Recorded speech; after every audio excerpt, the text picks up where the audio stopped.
Jako malá jsem si myslela, že vím, co chci v životě dělat. Měla jsem možnosti zkoušet, objevovat a pracovat na zajímavých projektech.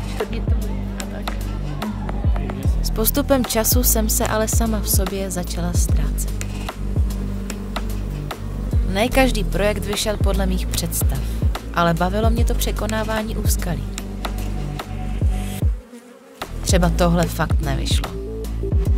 I když nakonec jsme to dotáhli.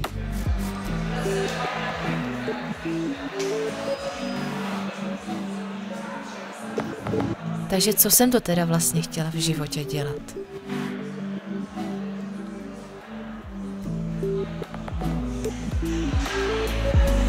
Chtěla jsem se snažit, neustále jít dál, vyvíjet, chápat.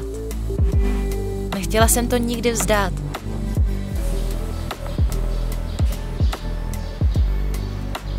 Chtěla jsem se zlepšovat.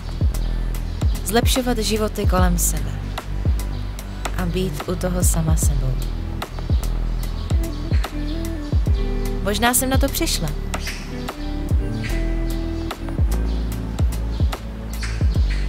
Teď už vím, co chci v životě dělat. Vím, že chci tvořit.